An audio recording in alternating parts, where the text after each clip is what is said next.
Pessoal, a gente está fazendo uma discussão mais acirrada sobre a questão da reforma tributária. Eu vou trazer um trecho de um vídeo aqui do deputado federal Abílio Brunini. E nesse vídeo ele traz uma explicação um pouco mais esmiuçada de como os impostos da nova reforma tributária vão impactar a sua vida, de você que está me assistindo. E digo, é grave. Não esquece de curtir, compartilhar, mandar para mais pessoas. É só o lembrete para o YouTube entender a relevância do nosso canal. Inscreva-se também. Olha só a fala do Abílio Brunini. Ele escreveu o seguinte: vamos contra essa reforma tributária como está. Vão matar muitos salões de beleza, clínicas, pet shop, mecânicas, escritórios, pequenas lojas, muitos e muitos setores serão afetados.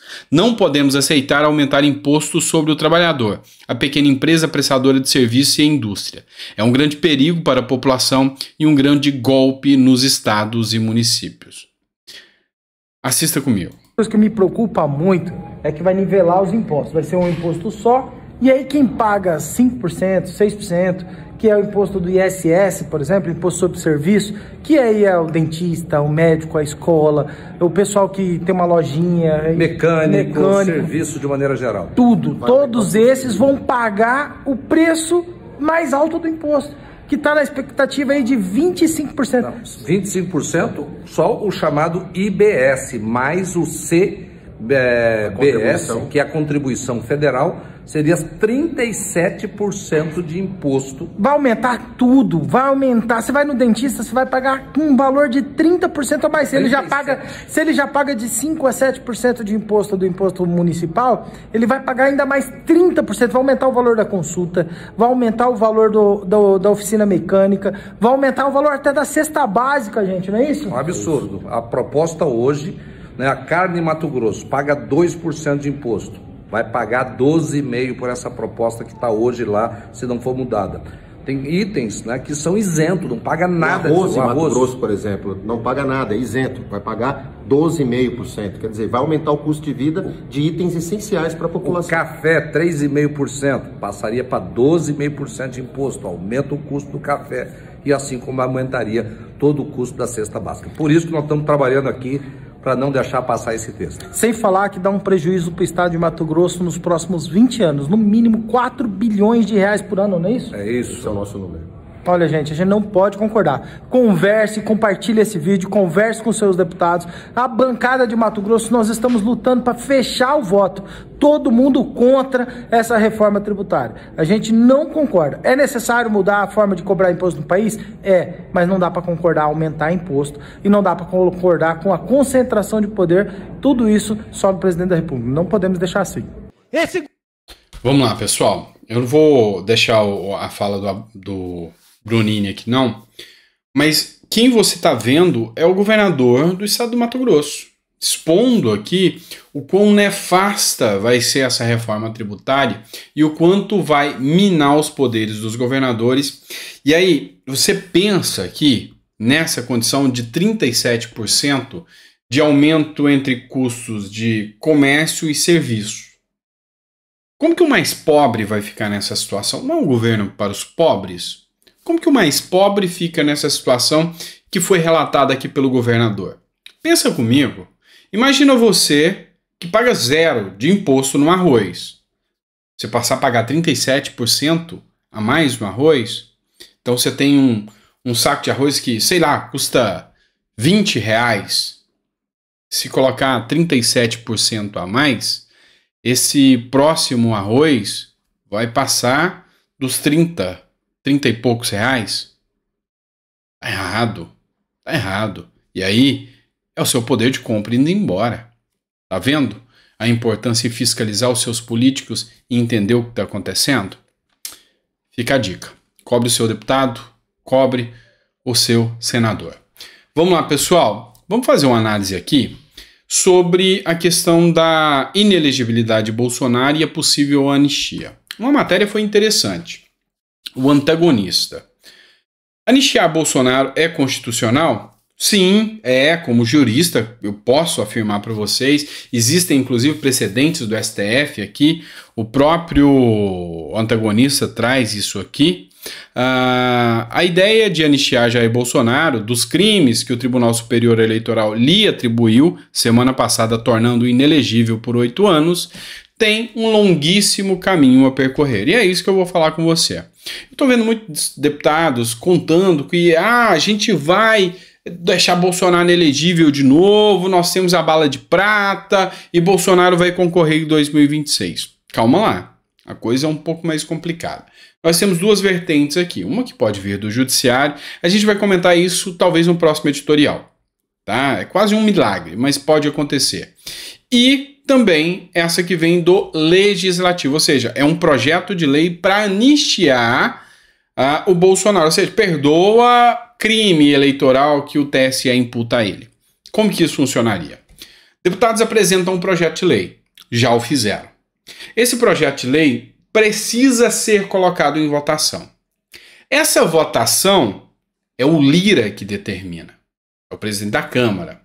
E esse presidente da Câmara ele pode determinar dois caminhos. Um caminho pelo plenário e caminho pelas comissões. Então vamos entender. Caminho pelo plenário. O dia que o Lira resolver, ele fala, ó, vamos votar hoje. Todo mundo no plenário, nas terças, quartas e quintas-feiras, vamos votar todo mundo agora esse projeto aqui em plenário. E aí, se der a maioria simples, passa o projeto. Mas depende só, única e exclusivamente da vontade do Lira em colocar no plenário. Ou ele faz o seguinte, olha, eu vou mandar para as comissões, mas em caráter conclusivo. O que é comissão? Cada comissão trata de um tema. Então eu tenho, por exemplo, a comissão que eu mais atuei, a comissão do idoso, lá na Câmara dos Deputados, nos bastidores. Comissão do idoso. Aí tem a comissão do idoso, tem a comissão da saúde, eu tenho a comissão da criança, da comissão do índio, enfim, tem as comissões lá. E a comissão de Constituição e Justiça, de Finanças e Tributação, enfim, de acordo com cada comissão, o tema vai para essa comissão. Então, por exemplo, se eu vou fazer um projeto de lei que trata de internet nas escolas, passa pela Constituição pela Comissão de Educação, passa pela Comissão de Finanças e Tributação. É para ver, tá, vai colocar a internet, mas quem vai bancar isso? E passa pela Comissão de Constituição e Justiça. Isso é constitucional ou não? Todos passam pela CCJ, que é a Comissão de Constituição e Justiça. Se o caráter é terminativo, passou pelas constituições, pelas comissões, não vai para a mão do Lira, já vai direto para o Senado. Aí lá no Senado o Pacheco vai escolher a mesma coisa. Ou ele põe em plenário, aliado do Lula, né, pessoal? Ou ele manda para as comissões. Mandado para as comissões, o mesmo caminho, a depender do presidente de cada comissão. Por exemplo, se chegar numa comissão de esse projeto, na comissão de assuntos eleitorais, e o presidente for um aliado do Lula, dessa comissão, ele trava, acabou o sonho. É isso. Mas vamos dizer que passa por todas as comissões. Passou por todas as comissões, aprovou na Câmara, depois vai para o Senado. Se o Senado modificar, volta para a Câmara de novo. Se não modificar, ou se a Câmara voltar de novo, vai para o presidente. Quem que é o presidente? Luiz Inácio Lula da Silva. Isso pode beneficiar ele e amigos dele, porque trata-se de uma lei que, na verdade, ela anistia não só o Bolsonaro, políticos que cometeram crimes eleitorais. Ou seja, para salvar o Bolsonaro, alguns que realmente tiveram crimes, inclusive de corrupção, desvio de verba, alguma coisa nesse sentido, ou crime de abuso de poder econômico mesmo, vão estar livres aí de novo, vão poder concorrer de novo. Pois é, vai para a mão do Lula. Se o Lula vetar, volta para o Congresso. Lá no Congresso, põe-se em votação. Chama-se derrubada de veto. E na derrubada de veto, o Congresso inteiro, por maioria simples, Câmara e Senado, tem que derrubar. Sabe, para isso acontecer, acho difícil. Para deixar Bolsonaro elegível de novo, isso não é bala de prata não, tem que ser uma bala de ouro, porque é milagre isso acontecer. E não quero ser pessimista, eu quero ser realista com você. Se tem uma característica que você já acostumou aqui dos nossos editoriais, é que a gente sempre traz um ponto aqui com a verdade. A gente não tenta te iludir e falar que é oba-oba política e que amanhã o mundo dos sonhos vai cair no seu colo. Isso é mentira. tá? Isso é populismo barato, isso não rola comigo. Vamos para outra matéria? Bora lá. Matéria também do antagonista. Presidente do Uruguai está sendo a pá de cal contra o Lula, né? Ele não assinou a declaração conjunta do Mercosul, barrou e atrapalha aqui a negociação com a União Europeia. O presidente do Uruguai, Luiz Lacalle Pou, de direita, decidiu não assinar a declaração conjunta dos países do Mercosul. No final da reunião de cúpula do bloco em Puerto Iguaçu, na Argentina, nessa terça-feira, dia 4, informa o site Infobase. Ou seja, ele não quis assinar. Isso vem depois dele ter tecido críticas, inclusive à reunião do Lula com o seu amigo da democracia relativa, Nicolás Maduro. E aí, ele falou que a Venezuela não é democracia, ele falou que é uma aberração você perseguir e tornar inelegível um opositor político que tem grande intenção de votos, e citou o caso da Venezuela, mas serviu como aquela cutucada no Lula. Então, assim, a gente vê que o Lacalle Pou, ele vem criando uma objeção em relação ao governo Lula. O Lacalle Pou, que era um aliado do Bolsonaro, é de direita e vem colocando ali seus percalços, essa pá de cal, no projeto econômico globalista, ou seja, de criar a União das Repúblicas Latino-Americanas daqui, né? Caribenhas também. Igual União das Repúblicas Socialistas Soviéticas. É mais ou menos isso aí que o Lula tá querendo, né? Se vai dar conta, torce que não. Torce que não. Mais uma matéria para vocês aqui, ó. Conexão política. Você que vai no SUS, você que enfrenta fila, você que paga o imposto e dorme na maca ou no chão do hospital, você que já viu um amigo seu perder a vida, um parente seu perder a vida, porque o SUS está complicado, está difícil de te atender, saiba que tem uma solução para você. É só você virar juiz ou ministro, que aí você vai ter um plano de saúde de 76 milhões de reais. Aí resolve seus problemas. Essa matéria do Conexão Política. O governo federal firmou o contrato de plano de saúde milionário para ministros e juízes e servidores do Tribunal Superior Eleitoral. Que coincidência bruta. Você não acha isso? É só uma coincidência, tá? Eu gosto porque quando você faz análises políticas, hoje não é difícil você fazer a futurologia, ser vidente. E também não é difícil você encontrar coincidências. É o governo federal liberando 76 milhões para 3 anos para custear plano de saúde do Judiciário Eleitoral brasileiro. Pois é. E aí, já foi publicado no Diário Oficial esse contrato e já está em vigor. Então, se você reclama aí, vira ministro do TSE. Assim que você não vai passar mais pelo SUS, não vai ter mais esse problema. Já que a gente já está falando de judiciário, já que eu tô lascado mesmo em ficar falando isso aqui, né? Vamos trazer mais uma matéria da Revista Oeste. O Superior Tribunal de Justiça tranca a ação contra a mulher que abortou e quer punir o médico denunciante. Vamos lá, deixa eu te explicar. O aborto não é legalizado no Brasil. É crime. E aí, uma mulher tomou um monte de medicamento pelo órgão sexual, enfiou medicamentos abortivos lá no órgão sexual. Passou mal, ficou no ruim, foi para o hospital. Chegou lá, o médico fez o atendimento e conseguiu salvar a mulher.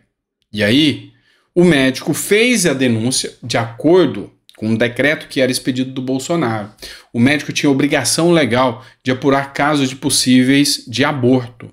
E Lula tirou o Brasil desse acordo que ele tinha, e esse decreto foi extinto, revogado, e agora os médicos não podem mais denunciar casos de possível aborto, tá? Então ficou uma coisa complicada, porque o médico não sabe se ele tem que denunciar ou não. Chega uma moça lá com 9 meses, com uma barriga sangrando, não posso fazer nada, tá?